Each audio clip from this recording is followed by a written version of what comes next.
Hello, আসসালামু আলাইকুম। আমি মোহাম্মদ নাজমুল হাসান, বর্তমানে অধ্যয়নরত অবস্থায় আছি শেরেবাংলা মেডিকেল কলেজ বরিশালে। আজকে এসএসসি সাধারণ গণিতের অধ্যায় 3 বীজগাণিতিক রাশির 3.5-এর পঞ্চম এবং সর্বশেষ ভিডিও। আচ্ছা, প্রথমে আছে 32 নাম্বার ম্যাথ। 32 নাম্বার ম্যাথটা কি বলছে খেয়াল করি। এই টাইপের একটা ম্যাথ কিন্তু আমরা উদাহরণে সলভ করছিলাম, মনে আছে কিনা জানি না। দেখো, মিষ্টির উপর মূল্য সংযোজন কর। ভ্যাটের ফুল ফর্ম জানো? ভ্যাটের ফুল ফর্ম হলো ভ্যালু অ্যাডেড ট্যাক্স। ঠিক আছে, ভ্যালু অ্যাডেড ট্যাক্স মানে ভ্যালু বাংলা কি মূল্য, অ্যাডেড সংযোজন, আর ট্যাক্সের অর্থ হলো গিয়ে কর। ঠিক আছে, এই ভ্যাট কিন্তু প্রত্যেকটা জিনিসের উপরেই দেয়া হয়। আমরা যখন জামা কাপড়ের দোকানে যাই অনেক সময় কিন্তু লেখাই থাকে যে ভ্যাট প্রযোজ্য। আবার অনেকগুলোর মধ্যে ভ্যাট মানে ইন্টারনাল, অভ্যন্তরীণভাবে ভ্যাট আগে থেকেই অ্যাড করা থাকে। বুঝছো? যেমন লেখা থাকে, মনে করো 1000 টাকা, লেখা যে ভ্যাট এক্সক্লুডেড। আবার লেখা থাকতে পারে ভ্যাট ইনক্লুডেড। মানে এমন হতে পারে যে 1000 টাকার মধ্যেই ভ্যাট সহ 1000 টাকা। আবার হইতে পারে 1000 টাকা তো তুমি দেবাই, ওই 1000 টাকার যে ভ্যাটটা আছে সেই ভ্যাট তোমার আলাদা করে দিতে হবে। ঠিক আছে, খেয়াল করো। তাহলে এরকমই মিষ্টির উপর ভ্যাট কত পার্সেন্ট বলছে? X%। আচ্ছা, X% কথাটার মানে কি? X/100, বা বাংলা মানে কি? ধরো 5% লাভ মানে কি? কত টাকার মধ্যে লাভ হয়েছে 5 টাকা? 100 টাকা। তাহলে X% মানে 100 টাকার উপরে ভ্যাট হয়েছে X টাকা। ঠিক আছে, তাহলে বলো তো 10% ভ্যাট মানে কি?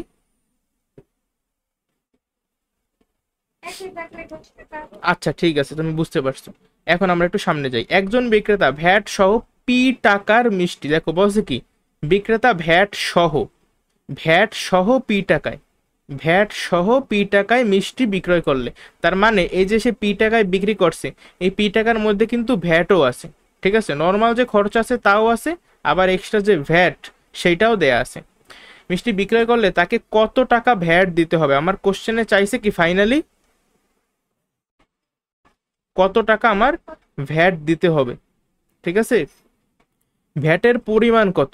ভালো কথা, এখানে আরেকটা শর্ত দেওয়া যে এক্স এর মান 15 এবং পি এর মান যদি 2300 হয় তাহলে ভ্যাটের পরিমাণ কত। আচ্ছা, আগে আমরা প্রথমটা সলভ করি, তারপর দ্বিতীয়টা নিয়ে ভাবা যাবে। প্রথমটা কিভাবে সলভ করব? X% মানে হলো 100 টাকায় ভ্যাট হয় X টাকা।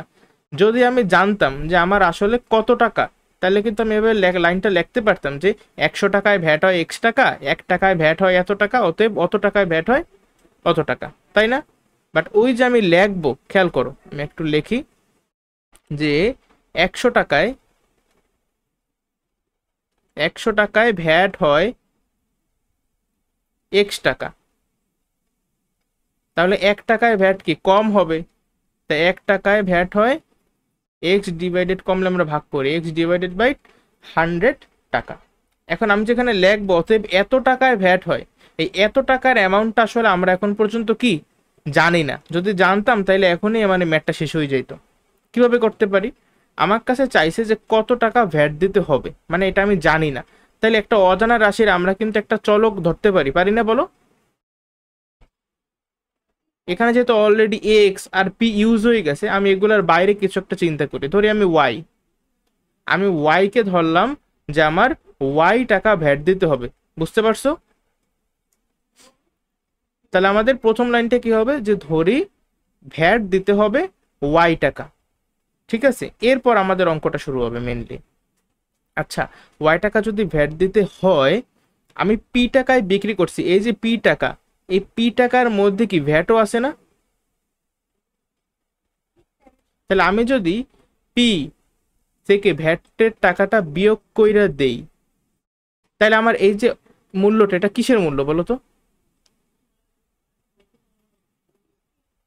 এটা হলো কি জিনিসটার অরিজিনাল দাম।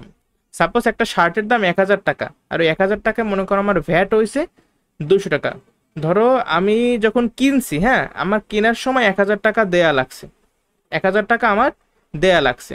আর দোকানদার মানে ওই 1000 টাকার মধ্যেই ভ্যাট ভ্যাট ছিল, আলাদা করে ভ্যাট লেখা ছিল না। ঠিক আছে, ওই 1000 টাকার মধ্যেই ভ্যাটটা আছে। তাহলে ধরো ওই 1000 টাকার মধ্যে 200 টাকা হইল গিয়ে ভ্যাট। তাহলে দোকানদারের পকেটে কত টাকা যাবে? 800 টাকা যাবে, কারণ ওই 200 টাকা তো সরকারের, তাই না? ভ্যাট তো সরকারের কাছে যাবে। তাহলে 100 থেকে 200 বিয়োগ, সরি 1000 থেকে তুমি যদি 200 বিয়োগ করো, তোমার যে 800 টাকাটা থাকে, ওই 800 টাকাই কি অ্যাকচুয়ালি জিনিসটার দাম না? মানে অরিজিনাল যে দাম ভ্যাট ছাড়া, বুঝতে পারছো? তাহলে আমি যত টাকা মানে অরিজিনালি কিনছি একটা জিনিস, বা একজন দোকানদার আমার কাছে যত টাকা একটা জিনিস বিক্রি করছে, সেই টাকা থেকে যদি আমি ভ্যাটকে বিয়োগ করে দিই, তাইলেই তো ওই জিনিসটার অরিজিনাল দাম পাওয়া যাবে, তাই না? তাহলে এখন এই যে পি টাকা, এই পি টাকার মধ্যে কিন্তু ভ্যাটও ছিল।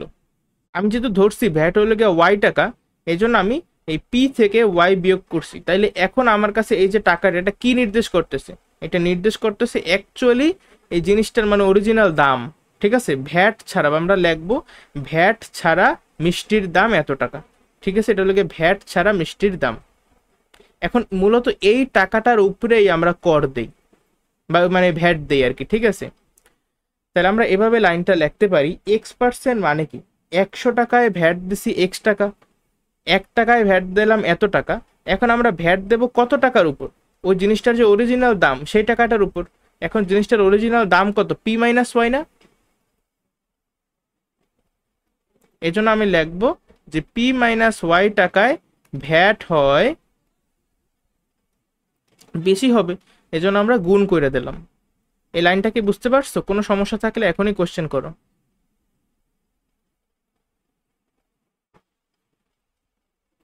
আমরা যেমন লাভ ক্ষতি হিসাব করতাম কিসের উপর? ক্রয় মূল্যের উপর। ঠিক তেমনই ভাবে কোনো কিছুর উপরে ভ্যাট যে বসাইবে, কিভাবে বসায়?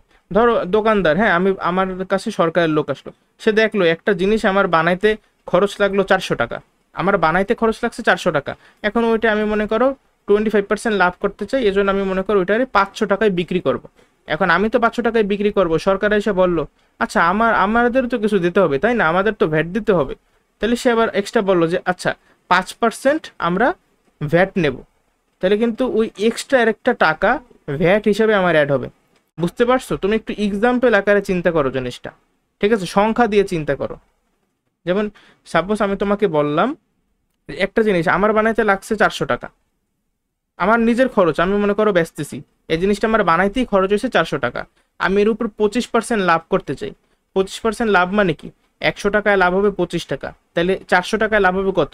4 25 100 টাকা। তাহলে 400 টাকা হইলো গিয়ে আমার খরচ হয়েছে, আর 100 টাকা যদি আমি লাভ করি, তাহলে 400 আর 100 যোগ করলে আমার হবে 500 টাকা। তার মানে আমি যদি 25% লাভ করতে চাই, তাহলে আমার 400 টাকার জিনিসটা 500 টাকায় বিক্রি করতে হবে। এখন সরকার এসে বলল আমরা সব জিনিসে 5% ভ্যাট দেব। ঠিক আছে, তাহলে 5% যদি সে আবার ভ্যাট দেয়, তাহলে 400 টাকায় তোমার যে এই ভ্যাটটা কিন্তু এই 500 টাকার উপর না, এই ভ্যাটটা বসবে এই যে খরচ কত টাকা হয়েছে সেইটার উপর। বুঝতে পারছো? তাহলে এই যে 400 টাকার 5%-এর মান কত জানো? সম্ভবত কত, 20 টাকা। তাহলে এই জিনিসটা তুমি যখন কিনবা, তুমি কিন্তু 500 টাকায় কিনতে পারবে না, তোমার কিনতে হবে কত টাকায়? 520 টাকায়। এই যে আমি সিকোয়েন্সটা বললাম, এখানে কোনো সমস্যা আছে? তাহলে এই কোশ্চেনটা বুঝতে কোনো সমস্যা থাকবে না। আমি এখানে পি মাইনাস ওয়াই দ্বারা বুঝাচ্ছি যে এই জিনিসটা অ্যাকচুয়ালি আমার বলে কি, যে অরিজিনাল দাম বা ভ্যাট ছাড়া যে দামটা, যেই দামের উপর আমার কর বা সরি ভ্যাট বসে। ঠিক আছে, যাই হোক এত টাকা। এখন আমি যে এই টাকাটা পাইছি, এই টাকাটার পরিচয় জানি কি একটু বলো তো?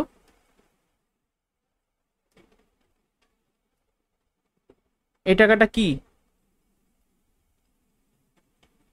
পি মাইনাস ওয়াই টাকার উপর ভ্যাট হয় এত টাকা। হ্যাঁ এই যে, হ্যাঁ একটু বলো তো আবার, এইটা কি? তো এটা কি মোট ভ্যাট না? তাহলে মোট ভ্যাট আমরা ওয়াই ধরছি না? তাহলে ওয়াই এর মান এইটা না? বুঝতে পারছো? আচ্ছা, এখন জাস্ট তুমি এটার সমাধান করো। আর আরই গুণ করি প্রথমেই।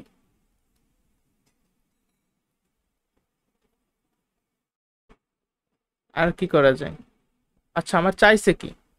আমার তো ওয়াই এর ভ্যালু বের করতে হবে, বাট ওয়াই এর এখানে কোনো অরিজিনাল ভ্যালু হয়তো বা বের হবে না, কারণ এখানে তো এক্স দেওয়া, পি দেওয়া, ঠিক আছে, সংখ্যা বের হবে না, ওয়াই এর মান অন্য কিছু বের হবে। আচ্ছা এটা তাহলে কাজ করি, যত ওয়াই ওয়াই সম্বলিত যত রাশি আছে সব কয়টারে আমি এক পাশে আনবো, ঠিক আছে, যেমন 100y তো আছেই, ওই পাশ থেকে আমি -xy কে এই পাশে আনলে হয়ে যাবে +xy, আর এখানে px রয়ে যাবে। y কে যদি আমরা কমন নেই তাহলে কত হবে, 100 + ax, আবার এই পাশে কিন্তু px আগে থেকেই আছে। এখন বলো y এর ভ্যালু কত হবে, আমার তো এটাই টার্গেট তাই না, px ডিভাইডেড বাই 100 + x। এখন বলো কোনো কোশ্চেন আছে কিনা, আমাকে চাওয়াই হয়েছিল ওয়াই, ওয়াই কত মানে কত টাকা ভ্যাট দিতে হবে, আমি ওইটারে ধরে নিছি ওয়াই, এই জন্য আমি ওয়াই এর ভ্যালুটা বের করছি তাই না, ওয়াই এর যত ভ্যালু হবে আমরা তো সেই টাকাটাই ভ্যাট দেবো। এখন আমি জাস্ট ওয়াই এর ভ্যালু বের করছি, যেহেতু আমার কোনো সংখ্যা দেয়া নাই এজন্য আমার ভ্যালুটা এরকম আসছে, ঠিক আছে। আমার যদি পি এক্স এই দুইটা অজানা রাশির মান দেয়া থাকে তাহলে কিন্তু একদম একটা সাংখ্যিক মান আসবে ওয়াই এর ভ্যালু, ঠিক আছে। তাহলে পারবা না এই কোশ্চেনটা যদি আমাদের পরীক্ষায় আসে? আচ্ছা তাহলে একটু পাশে তাকাও, কারণ আরেকটা কোশ্চেন এখানে বল আছে, ওই যে দেখলা বলতে বলতে এসে গেছে, এক্স সমান সমান 15 আর পি সমান সমান এত হলে ভ্যাটের পরিমাণ কত। আমরা একটু আগে যে ভ্যাটের পরিমাণটা বের করছি ওয়াই সমান সমান, এখানে দেখো দুইটা অজানা রাশি ছিল, এখানে তারা জাস্ট ওই পি আর এক্স এর ভ্যালু বইলা দিছে, আমি জাস্ট এখানে মানটা বসাবো তাইলেই হবে। লাগবে ভাবে যতএব ভ্যাটের পরিমাণ কমা ওয়াই সমান সমান, ওয়াই সমান সমান পি এর ভ্যালু কত বলছে জানি, 15, সরি পি এর ভ্যালু 2300 আর এক্স এর ভ্যালু 15।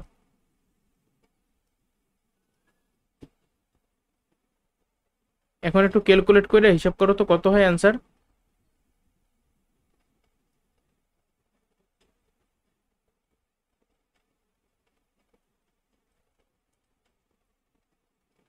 কত হইলো তোমার,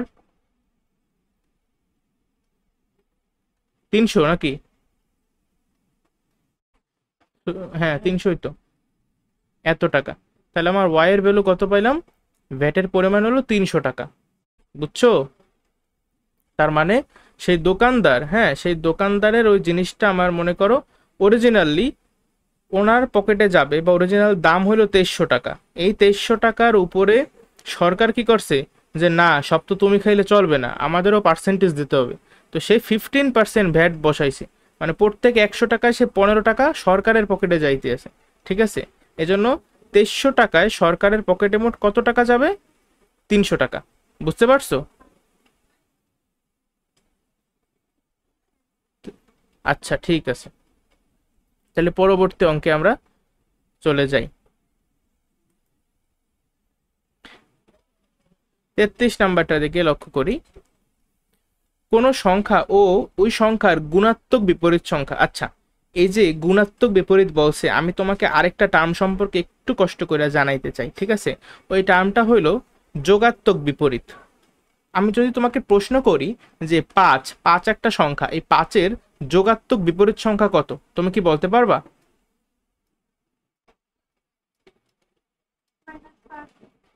ভেরি গুড। আর গুণাত্মক বিপরীত,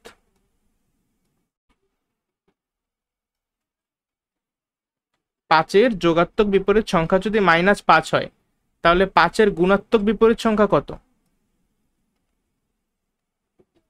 পারবা নাকি পাস করবা? ভেরি গুড, এটা ছোটবেলায় শেখা জিনিস, তাও অনেকে কেন জানি ভুলে যায়। 1/5, তাহলে পাঁচের যোগাত্মক বিপরীত -5 আর পাঁচের গুণাত্মক বিপরীত 1/5, মানে আমরা কি সাইনটারে জাস্ট চেঞ্জ করে দিই, তাহলে -23, এই -23-র যোগাত্মক বিপরীত সংখ্যা কত হবে?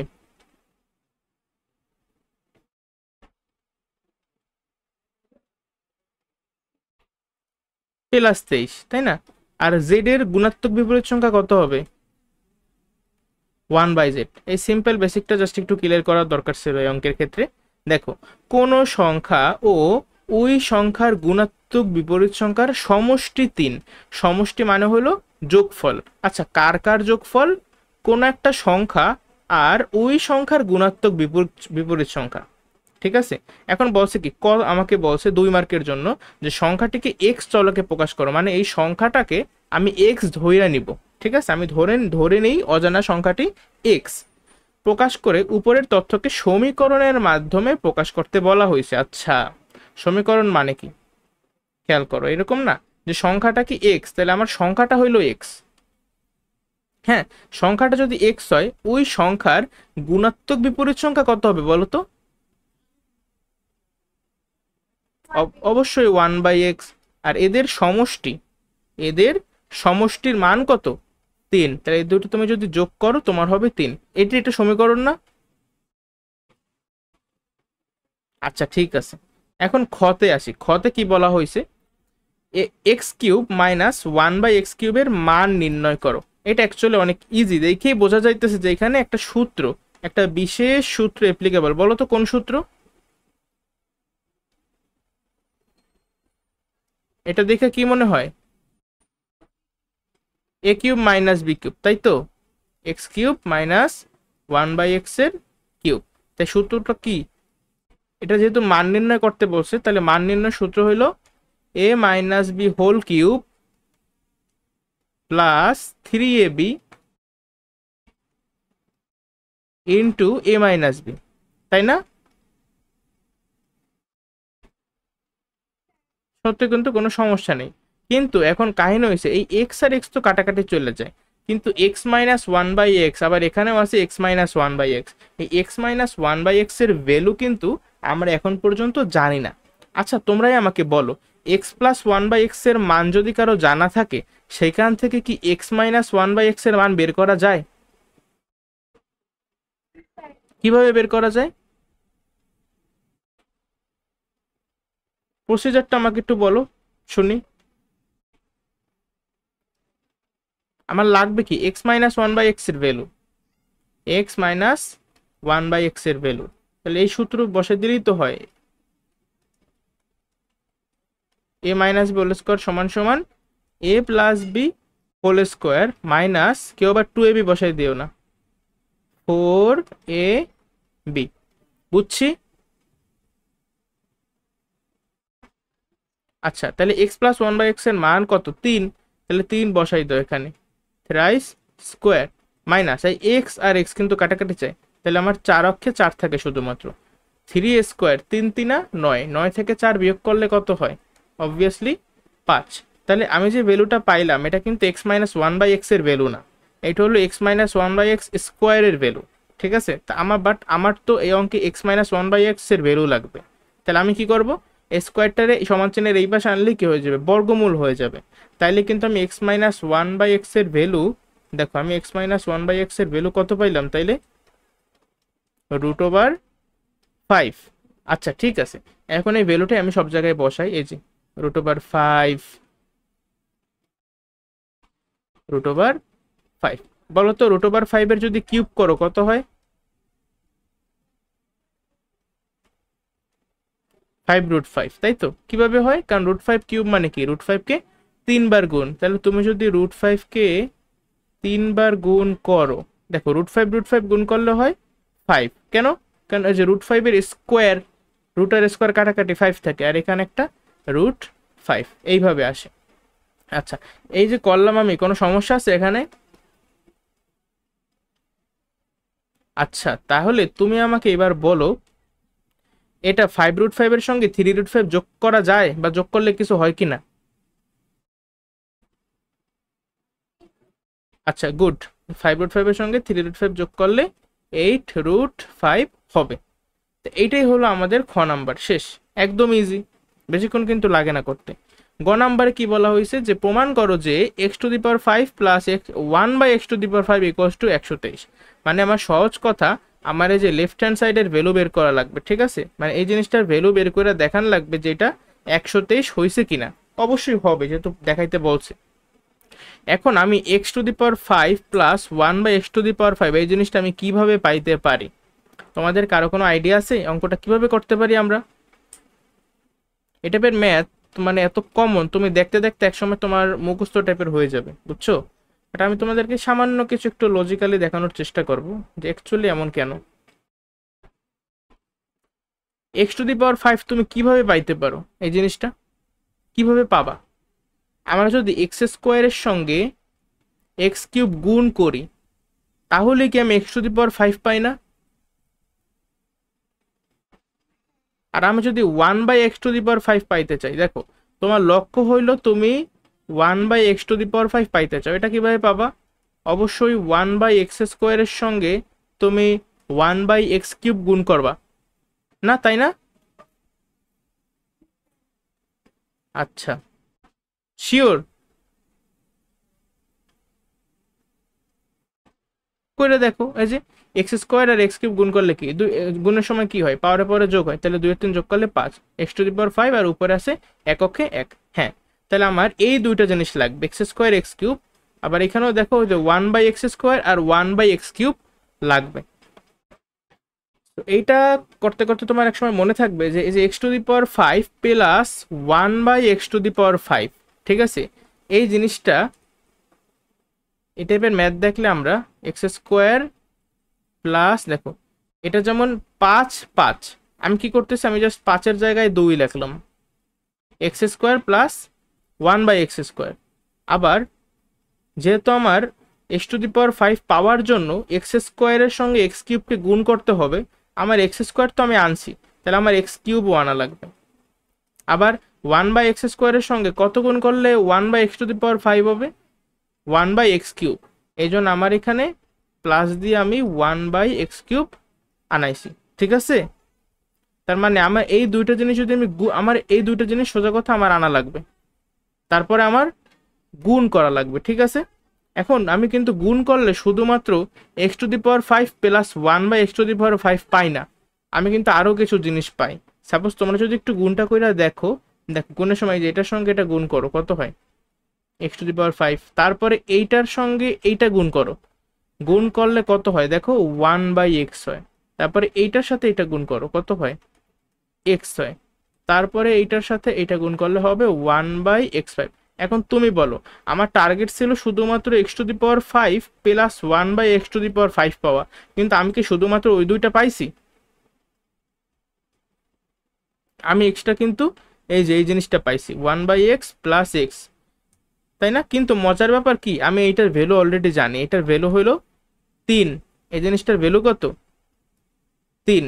এখন আমি, খেয়াল করো, আচ্ছা এই পর্যন্ত যে বললাম তোমাদের কোনো সমস্যা আছে বুঝতে? আচ্ছা, সমস্যা যদি না থাকে লেখাটা একটু ছোট করে নিই।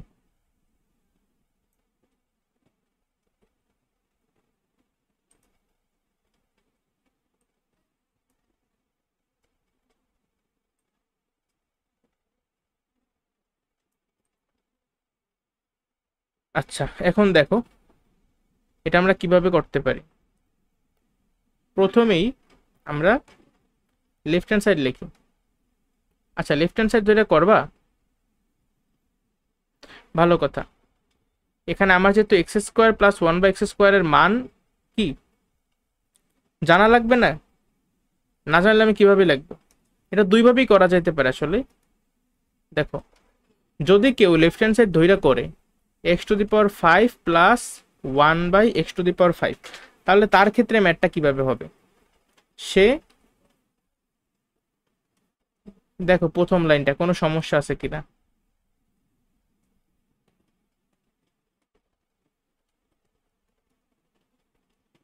বলতো?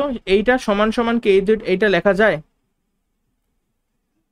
কি? জি স্যার, কিভাবে? আমি একটু আগে এই দুটা যখন তুমি গুণ করছো, সেই গুণটা করার পরে তুমি কি পাইছো? এই পুরো জিনিসটা পাইছো না? এই পুরো জিনিসটার মধ্যে তো x প্লাস 1/x ছিল, বুঝছো? এজন্য কি তোমার এই জিনিসটা বিয়োগ করে দিতে হবে না? মাইনাস, দেখো যদি না বুঝে থাকো আমি আরেকবার করে দেখাই। তুমি যদি এইটার সঙ্গে এই পুরোটা গুণ করো, হ্যাঁ এই পুরোটা গুণ করলে তুমি পাবা এই জিনিসটা, x⁵ plus x plus 1/x plus 1/x⁵। এখন দেখো তোমার কাছে ছিল শুধুমাত্র এই জিনিসটা, কিন্তু তুমি পাইছো এই পুরা জিনিসটা, তাহলে এক্সট্রা কি তুমি এই জিনিসটা আনছো না? এটা তো আনার তোমার কোনো অধিকার ছিল না। তাহলে এই লাইন থেকেই তোমার এই জিনিসটা বিয়োগ করে দিতে হবে, minus x plus one by x. বুঝছো? না বুঝলে আরেকবার কোশ্চেন কর, আমি বুঝে দিতেছি।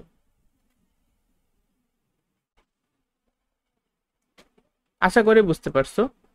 যদি বুঝে থাকো, এখন এইটা যে করলাম এতে আসলে লাভটা কি হইলো? X plus one by x এর ভ্যালু কিন্তু আমরা জানি, তাই না? এই গুণটা কিন্তু আমরা রাফ করব, রাফ, সরাসরি করব না।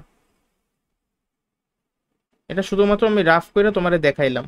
বাট মেন ম্যাথে কি, আমি প্রথমে এই লাইনটা লিখলাম, তারপরে এই গুণ আকারে দেখাইলাম, আর আমি রাফ করে দেখলাম যে এর মধ্যে এক্সট্রা এই জিনিসটা আছে, এই জন্য আমি এটা বিয়োগ করে দিছি।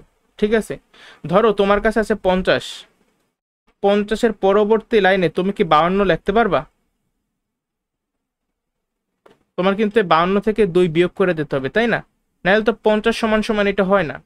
যাতে হয় ব্যালেন্স, এই জন্য আমি 52 থেকে 2 বিয়োগ করছি। তো সেই জিনিসটা অ্যাকচুয়ালি আমি এখানে করছি। আশা করি এখন ক্লিয়ার। এখন তুমি যদি এই জিনিসটার মান বের করতে চাও, তোমার কি এইটার মান লাগবে, এইটার মান লাগবে, আবার এইটার মান লাগবে। এখন আনন্দের বিষয় হলো আমাদের already x plus one by x এর ভ্যালু আমরা জানি। হ্যাঁ, কিন্তু আমার x square plus one by x square আর x cube plus one by x cube, এই দুইটার ভ্যালু জানা লাগবে। ঠিক আছে, অতি সহজ, খেয়াল করো। তো প্রথমে আমরা মনে করি x square plus one by x স্কোয়ারের ভ্যালু বের করবো। কিভাবে বের করবা? তোমরা একটু সাজাই লিখবা খাতায়, যে x square plus one by x square. তাহলে এখানে কোন সূত্রটা applicable? A square plus b স্কোয়ারের সূত্র। A square plus b square সমান সমান কি? A plus b whole square minus two a b. A b কাটাকাটি, যে জন্য আমি লিখলাম না। X plus one by x এর ভ্যালু কিন্তু আমার অলরেডি দেয়া ছিল 3। তাহলে 3 স্কোয়ার, 3 3 আর 9, 9 থেকে 2 বিয়োগ করলে কত হয়? 7। কিন্তু এই যে তুমি মানটা বের করছো, হ্যাঁ ঠিক আছে, x square plus one x square, তাহলে এই আমার কিন্তু ভ্যালু বের হয়ে গেছে কত? 7। এখন x cube plus one by x কিউবের ভ্যালু বের করতে হবে। এটার ভ্যালু কত হবে দেখো তো? A plus b whole cube minus 3ab into a plus b. এখন x plus one by x এর ভ্যালু কি আমি অলরেডি জানি? X plus one by x এর ভ্যালু তো অলরেডি আমরা জানি 3। এই যে 3 minus 3ab into a plus b. আচ্ছা ঠিক আছে, এখন এটা যদি তুমি করো, 3 3 এর নং, 3 নং 27, 27 থেকে 3 3 এর 9, 27 থেকে 9 বিয়োগ করলে কত হয়? 18। তাহলে আমি কিন্তু x cube plus one by x কিউবের ভ্যালু পাইয়ে গেছি। এখান থেকে বিয়োগ করব x plus one by x এর ভ্যালু, যেটা হলো 3। তাহলে এখন তুমি 7-এর সঙ্গে একটু 18 গুণ করে দেখো তো কত হয়? 7 8 56, 6 হাতে আমার 5, 7 7 আর 5 12। এখান থেকে 3 বিয়োগ করলে হবে 123। দেখো তো এই পুরা যে প্রসিজারটা আমি অঙ্ক করছি, তোমাদের কোনো সমস্যা আছে কিনা বুঝতে?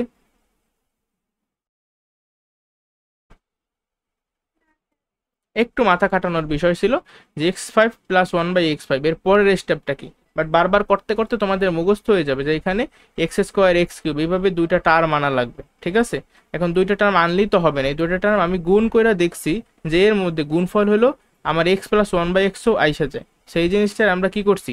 বিয়োগ করে দিয়েছি, যাতে আমার এটা সমান সমান এই পুরোটা হয়। ঠিক আছে, সহজ আছে, প্যারা নাই ভাই। সামনের অঙ্কে যাই। 34 নাম্বারটা, এটা একেবারে ইজি, যে কোনো সমিতির সদস্যগণ প্রত্যেকেই সদস্য সংখ্যা। এই টাইপের ম্যাথ কিন্তু আমরা আগে অনেকবার করছি।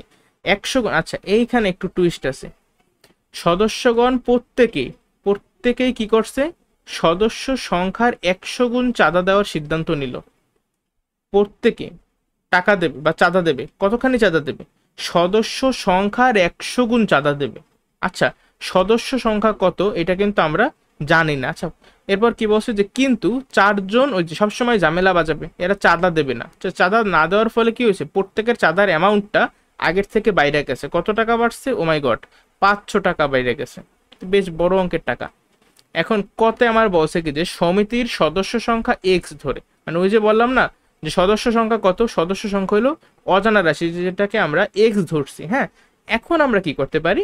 মোট চাঁদার পরিমাণ এ, মোট যত টাকা চাঁদা পাবে, ধরো একজন চাঁদা দেবে এত টাকা, অতএব মানুষ আছে এতজন, তাহলে এরা সবাই মিললে মোট যত টাকা চাঁদা দেবে সেটাকে আমরা এ দ্বারা প্রকাশ করব, ঠিক আছে? আচ্ছা দেখি এটা কিভাবে করতে পারি আমি। যেহেতু সদস্য সংখ্যা এক্স, তাহলে আমার এক্স জন চাঁদা দেবে, তাই না? এখন প্রত্যেকে চাঁদা দেবে কত টাকা? বলছে যে সদস্য সংখ্যার 100 গুণ। আচ্ছা সদস্য সংখ্যা যদি এক্স হয়, তাই না, সদস্য সংখ্যা যদি এক্স হয়, এই সদস্য সংখ্যার 100 গুণ মানে হইল এক্স এর 100 গুণ। আচ্ছা এক্স এর 100 গুণ মানে কি? 100x না? তাহলে প্রত্যেকে চাঁদা দেবে কত টাকা কইরা? 100x টাকা। আর চাঁদা এই যে 100x টাকা দেবে এটা তো একজনে, বাট মোট কতজনে চাঁদা দেবে? একটু আগে তো আমরা ধরছি যে সদস্য সংখ্যা এক্স জন, তাহলে একজনে যদি 100x টাকা দেয়, অতএব এক্স জনে কত টাকা দেবে? 100x গুণ এক্স। তাই 100x এর সঙ্গে এক্স যদি গুণ করো তাহলে কত হয় জানো?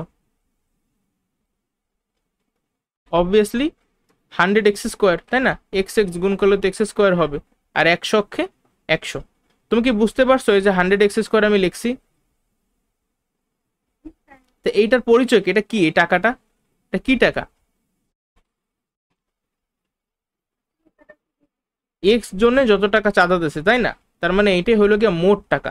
তাহলে আমি কি এত সমান সমান এ লিখতে পারি না? যেহেতু আমাকে বলা হয়েছে যে মোট চাঁদার পরিমাণ এ। বুঝছো? এখানে বলছি যে সম্পর্ক নির্ণয় কর, আমি সম্পর্কটা নির্ণয় করে ফালাইছি। এই লেখাটার মধ্যেই 2 মার্ক আছে, বাট তোমরা তো কোশ্চেনে মানে এক্সামে এতটুকু লিখবা না, তোমরা লিখবা ভালো মতো যে দেওয়া আছে সমিতির সদস্য সংখ্যা এক্স জন, ঠিক আছে, এক্স এর 100 গুণ সমান সমান 100 গুণ এক্স, 100x, মানে একজনে চাঁদা দেয় 100x টাকা, অতএব এক্স জনে চাঁদা দেবে এত টাকা। এইসব লেখা টেখে এভাবে লিখবে, এত শর্টকাট করতে যাবে না। কথা কি বলছে যে সমিতির সদস্য সংখ্যা ও মোট চাঁদার পরিমাণ নির্ণয় করো। এটাও সহজ, আগের মতো জাস্ট ইকুয়েশন খাটাইতে হবে, আর কিছুই না, ঠিক আছে? দেখো তো ইকুয়েশনটা আমরা কিভাবে লিখতে পারি। আমি ক থেকে পাইছি যে প্রত্যেকে 100x টাকা দেয় আর মোট এক্স জনে টাকা দেয়, তার মানে কি 100x² টাকা মোট অ্যামাউন্টটা, ঠিক আছে? চাঁদার অ্যামাউন্ট মোট কত? 100x², তাই না? যেহেতু আমি ধরছি যে আমার সদস্য সংখ্যা হলো গিয়ে এক্স জন, এই জন্য আমার মোট চাঁদার পরিমাণ 100x² টাকা। কেউ যদি ধরতো আমার প্রত্যেকে বা সদস্য সংখ্যা, হ্যাঁ সদস্য সংখ্যা যদি কেউ ধরতো যে জেড জন, তাহলে তার ক্ষেত্রে কিন্তু মোট চাঁদা বা মোট যে চাঁদা হয়তো কত? 100z², বুঝতে হবে। আচ্ছা এরপরে আমরা কি করতে পারি? এই যে আমার অ্যামাউন্টটা হয়েছে এটা হলো গিয়ে মোট চাঁদার পরিমাণ। আচ্ছা দেখি তো এই সমীকরণটাকে, এই মোট চাঁদার পরিমাণ কি আমরা অন্যভাবে প্রকাশ করতে পারি কিনা। যেমন এই যে দ্বিতীয় লাইনে বলছে যে 4 জন সদস্য চাঁদা না দেওয়ায়। আচ্ছা আমি যেহেতু ধরছি যে আমার সদস্য সংখ্যা এক্স জন আর 4 জনে চাঁদা দেয় নাই, তাহলে চাঁদা দিছে কতজন বলো তো? আমি সদস্য সংখ্যা ধরছি, হ্যাঁ x-4 জন। এই x-4 জন কি করছে? চাঁদা দেছে। এখন এতজন মানুষ কত টাকা কইরা চাঁদা দেছে?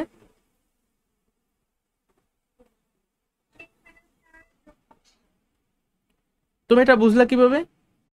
না এটা তো হয় নাই। x-4 জন চাঁদা দেছে, এতজন মানুষ চাঁদা দেছে, তাই না? আমি যদি বের করতে চাই যে মোট কত টাকা চাঁদা দেছে, তাহলে আমি কিভাবে বের করব? আমার হিসাবটা তো এমন যে একজনে চাঁদা দিয়েছে এত টাকা, অতএব এতজনে চাঁদা দিয়েছে এত টাকা, তাহলে যত টাকা হবে ওইটাই হইল আমার মোট চাঁদার পরিমাণ। এখানে হলো গিয়ে কতজন চাঁদা দিয়েছে সেইটা আমি লিখছি, বাট কত টাকা কইরা চাঁদা দিয়েছে সেইটা একটু আমি জানতে চাইতেছি তোমার কাছ থেকে, কত টাকা কইরা চাঁদা দিছে। বলছে যে প্রত্যেকের চাঁদার পরিমাণ পূর্বের চেয়ে 500 টাকা বেশি, ঠিক আছে? প্রত্যেকে মানে কি একজনে যত টাকা কইরা চাঁদা দিছে, আমার তো সেইটাই লাগবে। তাহলে একজনের চাঁদা দিছে কি 500 টাকা? না ভাই, কেউ আবার 500 বসে দিও না, বলছে যে পূর্বের চেয়ে 500 টাকা বেশি প্রত্যেকের চাঁদা। তাহলে প্রত্যেকের আগে চাঁদা ছিল কত টাকা বলো তো? এটা তো পারবা। 100x ছিল, তাহলে 100x এর সঙ্গে 500 যোগ করলেই তো তোমার বর্তমানে মাথা পিছু চাঁদার অ্যামাউন্টটা বের হয়ে যাবে। বুঝছো? এটা হলো কি একজনে এখন চাঁদা দেওয়া লাগতেছে কত, আগে দেওয়া লাগতো 100x, কিন্তু যেহেতু 4জন দেয় নাই এজন্য প্রত্যেকের চাঁদার পরিমাণ 500 টাকা বাইরে গেছে। তাহলে এই যে টাকাটা এটা হলো একজনের চাঁদার পরিমাণ, অতএব দিছে কতজন, এতজন, অতএব এক্স মাইনাস 4 জনের চাঁদা দিছে এত টাকা। তাহলে কি এটা আমার মোট অ্যামাউন্টটা না? সমীকরণে যে গঠন করলাম কেমন লাগলো বলো তো? পেঁচান না, মজা পাইছো কিনা? মজা পাওয়া উচিত আরো। এক্স এর সঙ্গে এটা যদি তুমি এখন এখন তো পারবা সবাই, নিজে দেখি তো, আমার আগে সলভ করো।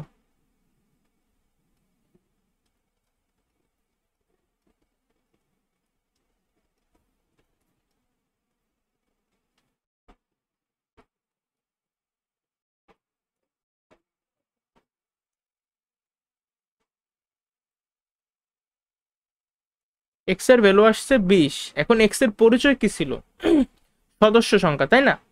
তো অতএব সমিতির সদস্য সংখ্যা 20 জন। কেউ আবার লেখো না যে সমিতির সদস্য সংখ্যা 20 টাকা, তাহলে কিন্তু মারা। ও বলছে মোট চাঁদার পরিমাণটা আমাকে বের করতে বলছে। এখন এক্স এর মান যে জানে সে কি মোট চাঁদার পরিমাণ বের করতে পারবে না? মোট চাঁদার পরিমাণ কিন্তু কত, 100x²। অথবা তুমি এই সমীকরণে যদি এক্স এর মানটা বসাও তাইলেও তোমার মোট চাঁদার পরিমাণ বের হয়ে যাবে, তাই না? এই দেখো মোট চাঁদার পরিমাণ এ সমান সমান 100x²। অতএব তুমি এক্স এর জায়গায় জাস্ট 20 বসাও, তাহলে আমার ভ্যালু আসবে কত, 20 এর স্কোয়ার হলো 400, 400 সঙ্গে 100 গুণ করলে কত, 40,000 টাকা। বুঝছো? এইটা হলো আমার মোট চাঁদার পরিমাণ। না বুঝলে বলো, আরেকবার বুঝাই দিই, বুঝাবো আরেকবার? আচ্ছা ঠিক আছে, এটা একদম ইজি। গ নাম্বারটা হলো আমাদের মুনাফার অঙ্ক। বলছে মোট চাঁদার 4/1 অংশ। আচ্ছা মোট চাঁদা জানি কত,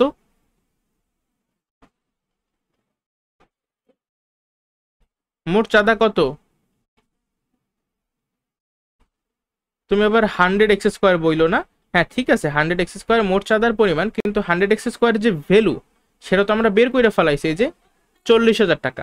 তাহলে মোট চাঁদার পরিমাণ হলো 40,000 টাকা, ঠিক আছে? তাহলে 40,000 টাকার 4/1 অংশ মানে কত টাকা বলো তো? এটা তো মানে পারবা সবাই, ক্যালকুলেশন করা লাগে। কত? 10,000 টাকা, তাই না? এত টাকা, 40,000 টাকার 4/1 মানে 10,000 টাকা। এই এত টাকা কি করছে 5% হারে, এবং অবশিষ্ট টাকা মানে কি 40,000 টাকা থেকে এই 10,000 টাকা তুমি যদি বিয়োগ করো তাহলে বাকি থাকে কত, 30,000 টাকা। ওই 30,000 টাকা 4% মুনাফা হারে 2 বছরের জন্য সরল মুনাফায় বিনিয়োগ করা হলো। আচ্ছা খেয়াল করো, তাহলে প্রথম যে অ্যামাউন্ট মানে 10,000 টাকা, এই 10,000 টাকা 5% হারে, আর বাকি টাকা বা 30,000 টাকা, বাকি যে 30,000 টাকা আছে সেই 30,000 টাকা 4% হারে 2 বছরের জন্য সরল মুনাফা, মানে দুইটা টাকাই 2 বছরের জন্য মুনাফায় লাগাইছে। একটা মনে করো একটা ব্যাংকে লাগাইছে আর বাকি 30,000 টাকা অন্য একটা ব্যাংকে লাগাইছে, ঠিক আছে? যাই হোক, এখন মোট মুনাফা নির্ণয় করো। এই টাইপের ম্যাথ কি আমরা আগে করছি গত ক্লাসে? মনে পড়ে কিনা তোমাদের? প্রথম ক্ষেত্রের মুনাফা কত, দ্বিতীয় ক্ষেত্রের মুনাফা কত, এই দুইটা যোগ করলেই তো আমি মোট মুনাফাটা পাবো, তাই না? আমাকে তো মোট মুনাফাটাই জানতে চাওয়া হয়েছে। যেমন প্রথম ক্ষেত্রে মুনাফা কত, দেখো আই সমান সমান, যেহেতু সরল মুনাফা এই জন্য সহজ সূত্র, আই সমান সমান পি আর এন।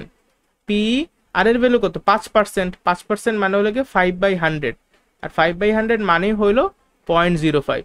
এন এর মান কত, 2 বছর, ঠিক আছে? I P R N plus বাকি যে 30,000 টাকা, এখানে আবার ওই যে 4%, মানে 0.04, আর এন এর ভ্যালু কত, এই যে 2,000। এখন তুমি এই মানটা শুধুমাত্র একটু কষ্ট করে বের করবা, ক্যালকুলেটর চাপলা, তাইলেই হইলো। ঠিক আছে, পারবা? বলো পারবা কিনা। হ্যালো? আচ্ছা লাইনে নাই সম্ভবত। দেখো এটা একদম ইজি, ক্যালকুলেট করলে কত হয়, 5×2 = 10 মানে কত, 0.1 আসে। 0.1 মানে কি, 10,000 হয়ে যাবে 1,000, যোগ এখানে এটা করলে কত হবে 0.08, ঠিক আছে। 0.08 এর সঙ্গে এটা তুমি যদি গুণ করো তাহলে কত হয় 30,000 গুণ 8/100, দুইটা শূন্য দুইটা শূন্য কাটাকাটি থাকে কত 300।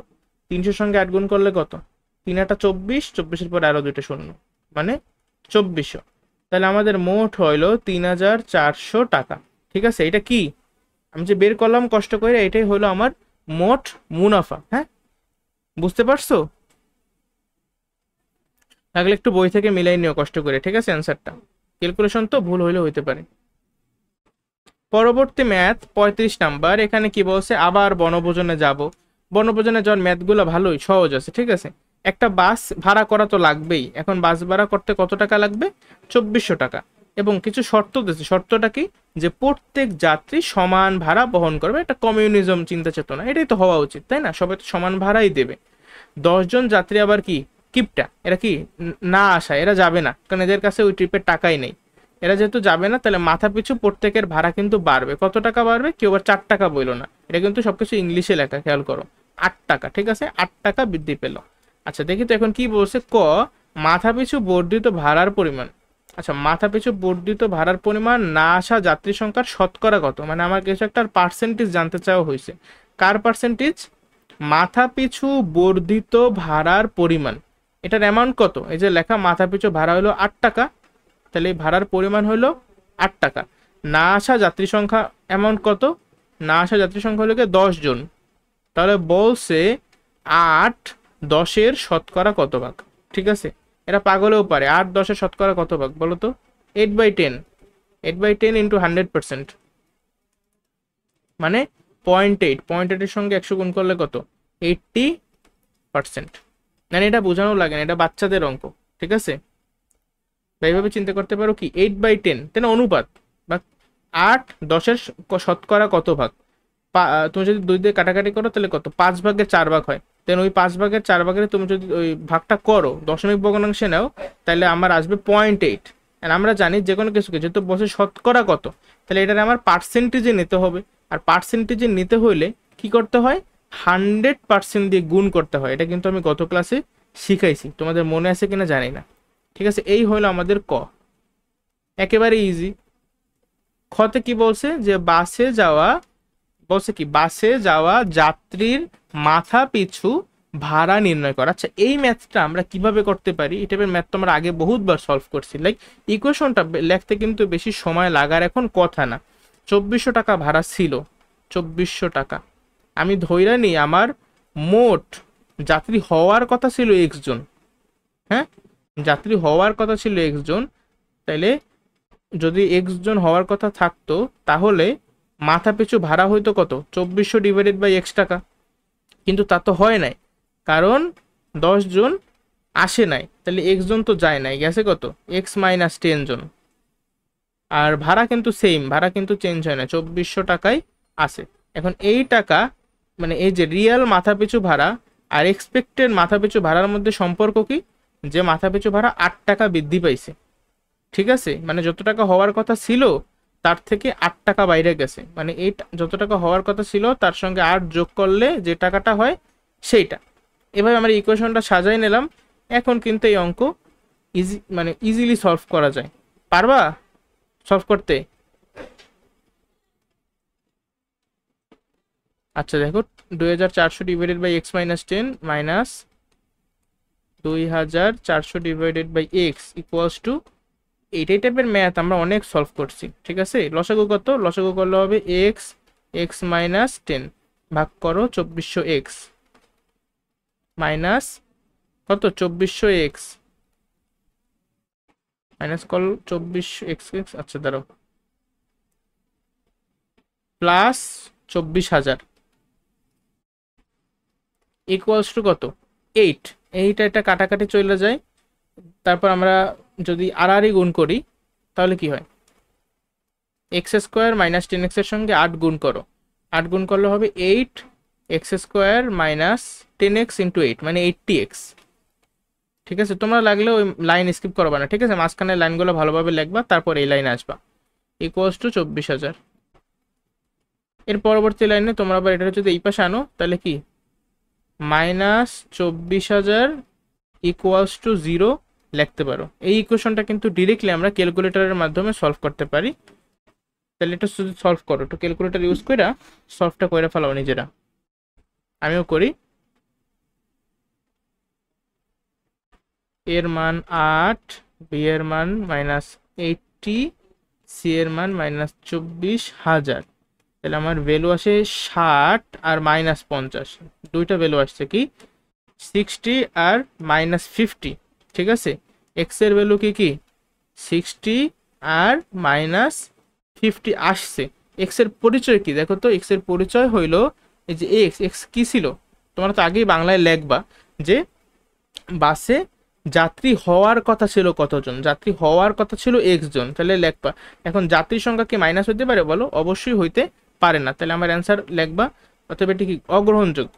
অতএব বাসে যাত্রী হওয়ার কথা ছিল 60 জন, কিন্তু 60 জন তো হয় নাই, হয়েছে কত, আচ্ছা যাই হোক, হয়েছে 10 জন যেহেতু আসে নাই, মানে আমার হয়েছিল 50 জন, 60 জন হওয়ার কথা ছিল কিন্তু অ্যাকচুয়ালি গেছে 50 জন।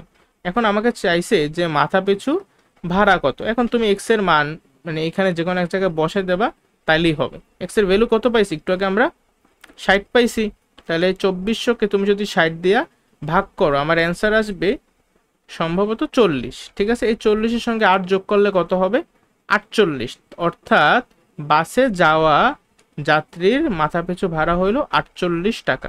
কেবল 40 টাকা দিও না, 40 টাকা হওয়ার কথা ছিল, বাট এখানে বলছে বাসে যাওয়া যাত্রীর মাথাপিছু ভাড়া, মানে অ্যাকচুয়াল মাথাপিছু ভাড়াটা আমার কাছে জানতে চাওয়া হয়েছে, হ্যাঁ, যেটা হইলো 48 টাকা। আবার কেউ যদি এই কোশ্চেনে বসাও, এক্স এর জায়গায় 60 বসাবা, 60 থেকে 10 বিয়োগ করলে কত হয় 50, দেন 2400কে 50 দিয়ে যদি তুমি ভাগ করো তোমার এই 48 আসবে।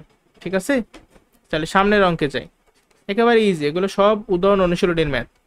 গ নাম্বারে কি বলছে খেয়াল করি একটু, যে বাসে যাওয়া বাস ভাড়ার সমপরিমাণ টাকার 5% হার, আচ্ছা আবার ওই যে সুদ কষার অঙ্ক দিয়ে দিছে। বাস ভাড়ার সমপরিমাণ টাকা, আচ্ছা বাস ভাড়া জানি কত টাকা 2400 টাকা, তাহলে 2400 টাকার সমপরিমাণ মানে 2400 টাকায় তুমি কোথায় গেছিলা, আচ্ছা সমস্যা নেই। এই যে 2400 টাকার 5% হার মুনাফায়, মানে আমার মুনাফার হার বলছে 5%।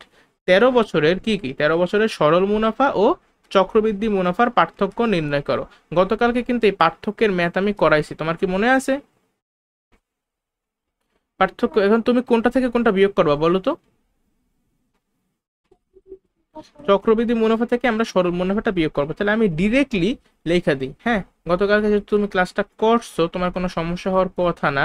চক্রবৃদ্ধি মুনাফা P into 1 plus R to the power N, তাই না, -1, আমি একসাথে একদম পুরো বিয়োগটাই আচ্ছা আপাতত এইটা হলো চক্রবৃদ্ধি মুনাফা, হ্যাঁ, আর সরল মুনাফা হলো গিয়া পি আর এন। এখন দেখো দুইটাতেই কিন্তু পি জিনিসটা কমন আছে, তাহলে আমরা এই যে পি কমন নিলাম, আবার পি কমন নিলাম, মানে কমনেরও আবার কমন, ঠিক আছে, -1 মাইনাস আর এন থাকবে শুধুমাত্র। এখন তুমি জাস্ট এখানে মানগুলো বসাবে, যেমন পি বা আসলের ভ্যালু কত হবে বলো দেখি, আসলের ভ্যালু হবে এই যে বাস ভাড়া সমপরিমাণ টাকা মানে 2400 টাকা, তাহলে পি এর ভ্যালু হলো 2400। ঠিক আছে, আবার 1 প্লাস আর এর ভ্যালু কত 5% বলছে, কেউ এখানে ভুলেও 5 বসাই দিও না, কত বসাবা 5/100 মানেই 0.05। ঠিক আছে, আর এন এর ভ্যালু কত বসাবা 13 বছর বলছি বলে দিছে, -1 মাইনাস এখানেও কি এই আর এন এর মানগুলো বসাবো, যেমন 0.05-এর সঙ্গে 13 যদি গুণ করো তাহলে কত হয় 5×13 = 65, মানে 0.65। ঠিক আছে, আমি তাড়াতাড়ি করে ফেলাইলাম, একটু ক্যালকুলেটর চাপ দাও তো কত হয় অ্যান্সার।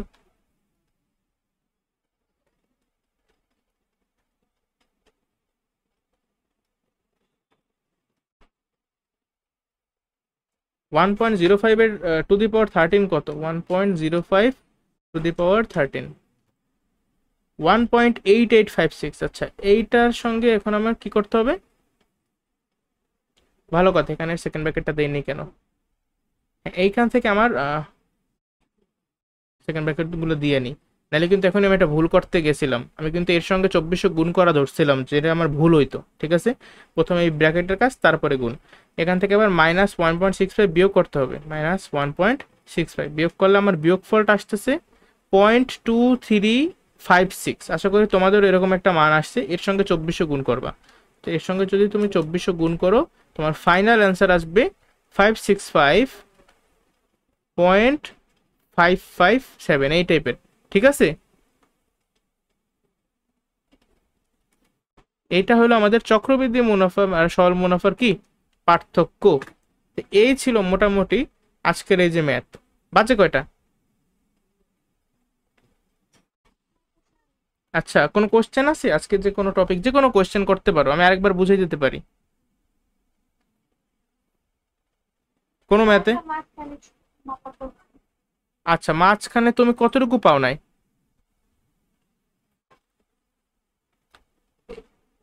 এই 34 নাম্বারটা পাইছো কতটুকু? 34 নাম্বারটা কি পুরো পাইছিলা? 35 নাম্বারটা পাইছিলা? আচ্ছা, যাই হোক, এগুলো আসলে পারবা না আশা করি। ঠিক আছে, 34 নাম্বারে সম্ভবত তুমি একটু অ্যাবসেন্ট ছিলা, এটা দেখলেই তুমি পারবা। প্রথমটুকু তো তুমি ছিলা, খ তুমি ছিলা আমার মনে আছে, গতে তুমি হারাই গেছিলা, বাট গ পারা যায়। ঠিক আছে, ওই আই সমান সমান পিআরএন, আই সমান সমান পিআরএন, এই টাইপের ম্যাথ গত ক্লাসে করাইছি, যে মোট মুনাফা কত। আর 35-এ কি, এই টাইপের ম্যাথ কিন্তু উদাহরণে মানে অনেকবার করানো হয়েছে। বাট প্রথম অঙ্কটা একটু তাহলে দেখাই দিই, প্রথম অঙ্কটা একটু না বুঝলেও বুঝতে পারো। বলছে যে মাথা পিছু বর্ধিত ভাড়ার পরিমাণ, আচ্ছা রেকর্ডিংটা অফ করে নিই।